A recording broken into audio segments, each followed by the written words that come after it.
अस्सलामुअलैकुम। आप देख रहे हैं मेरा यूट्यूब चैनल अवैस इलेक्ट्रिक और मेरा नाम अवैस है। प्यारे दोस्तों, आज की इस हमारी वीडियो का जो हमारा टॉपिक है वो है कि ट्रांसफार्मर की न्यूट्रल जो वायर होती है उसको हम ग्राउंडिंग के साथ अर्थ के साथ क्यों कनेक्ट करते हैं, इसकी मेन रीजन क्या है और इसके पीछे क्या लॉजिक है। तो ये सब कुछ जानेंगे हम आज की वीडियो में। तो चलिए वीडियो शुरू करते हैं।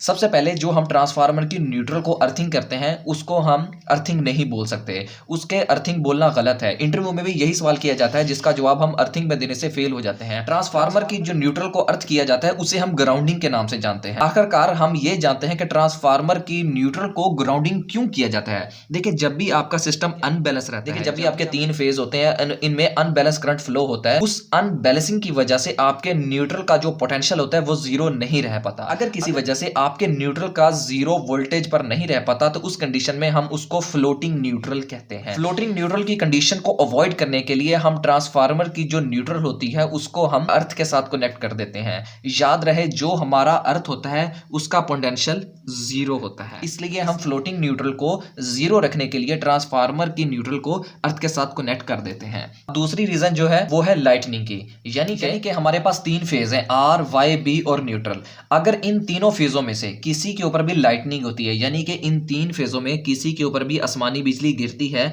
तो उसकी इस कंडीशन में क्या होगा। देखिए, जब भी कोई आसमानी बिजली इसके ऊपर गिरेगी तो आर फेज के ऊपर जो भी लोड कनेक्ट होगा वो तो डैमेज होगा ही होगा, लेकिन उसके साथ जो भी आर और वाई और बी के दरमियान जो लोड लगा हुआ है वो भी डैमेज हो जाएगा। ये उस सिचुएशन में डैमेज होगा जब तक हमारी न्यूट्रल ग्राउंड नहीं होगी। ये कैसे होगा, देखिए, अगर फर्ज करें यहाँ पे आर फेज के ऊपर हमारा कोई भी लाइटनिंग होती है तो क्या होगा, करंट यहां से फ्लो करेगा, इस वाई फेज को भी डैमेज करेगा और यहां से बी फेज को भी डैमेज कर देगा। तो इस सिस्टम में हमारा तीनों सिस्टम तबाह होने का खदशा मौजूद है। लेकिन अगर वहीं पे अगर हम न्यूट्रल को ग्राउंड कर दें तो इस कंडीशन में क्या होगा, अगर हमारे किसी भी फेज के ऊपर लाइटनिंग होगी, अर्थ सिस्टम अगर ठीक होगा तो वो ग्राउंडिंग की तरफ चला जाएगा, जिसकी वजह से सिर्फ हमारे जिस फेज के ऊपर लाइटनिंग होगी, चाहे वो आर हो, वाई हो, बी हो, किसी के ऊपर भी जब आसमानी बिजली गिरेगी तो उसी फेज के सिस्टम में जो भी हमारे कंपोनेंट्स लगे होंगे वही चलेंगे। जो हमारे वाई और बी जो ये हमारे दो फेज होंगे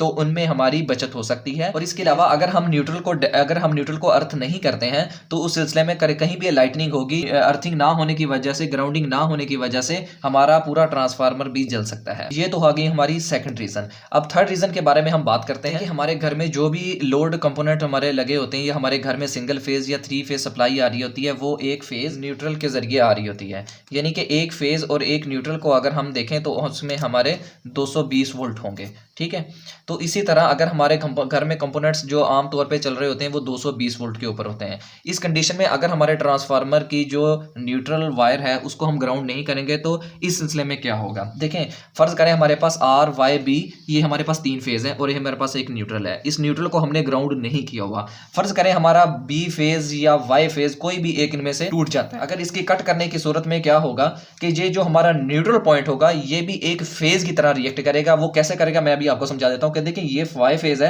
ये हमारा लोड वगैरह लगा होगा। ठीक है, ये वाई फेज से फेज आया, ये न्यूट्रल में चला गया। ठीक है, जबकि न्यूट्रल हमारा जो है वो ग्राउंड नहीं है। ठीक है, और बी फेज हमारा कट गया है जिसकी वजह से हमारे पूरे ट्रांसफार्मर में अनबैलेंसिंग लोड हो गया है और हमारे न्यूट्रल का जो पोटेंशियल है वो जीरो नहीं है। इस वजह से क्या होगा कि न्यूट्रल की जगह कभी आर फेज ले रहा होगा और कभी वाई फेज ले रहा होगा। इस वजह से, क्योंकि हमें पता है कि थ्री फेज सिस्टम में हमारा जो अल्टरनेटिंग सिस्टम है वो बार बार अपना पोजीशन चेंज करता है, अपनी जगह चेंज करता है, जिसको हम फ्रीक्वेंसी के नाम से जानते हैं। तो कभी न्यूट्रल में आर फेज आ रहा होगा, कभी वाई फेज आ रहा होगा। तो इस सिलसिले में हमारे घर में जो भी चीजें 220 वोल्ट पे लगी होंगी वो बार बार फेज चेंज की वजह से वो 440 वोल्ट हो जाएंगे, जिसकी वजह से हमारे पूरा घर का जो भी कंपोनेंट्स या हमारे अप्लायंसेस लगे हुए हैं वो सारे जल जाएंगे।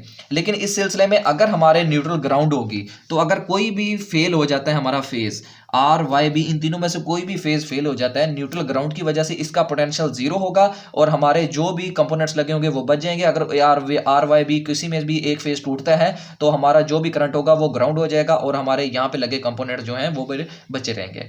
ठीक है, तो ये बेसिकली तीन रीजन थी ताकि हम, एक तो हमारा फ्लोटिंग न्यूट्रल ना हो, दूसरा हमारा लाइटनिंग की वजह से हमारी बचत हो जाए, तीसरी हमारे घर के कंपोनेंट्स ना जलें। ये 3 रीज़न थी जिनकी वजह से हम ट्रांसफार्मर की जो न्यूट्रल है उसको हम ग्राउंड करते हैं, ताकि इसको हम अर्थ नहीं बोल सकते, क्योंकि अर्थ वो होता है जो हमारी इंसान की प्रोटेक्शन करे, ठीक है। ग्राउंडिंग वो होता है जो हमारी जो चीज़ है, जो हमारा कंपोनेंट है उसकी हिफाजत करे, ठीक है जी। तो उम्मीद है आपको मेरी वीडियो अच्छी लगी होगी। अगर आप किसी और टॉपिक पे वीडियो बनवाना चाहते हैं तो आप मुझे कमेंट सेक्शन में कमेंट कर सकते हैं। मजीद मेरी वीडियो देखने के लिए मेरे चैनल को सब्सक्राइब कर दें। तब तक के लिए अल्लाह हाफिज़।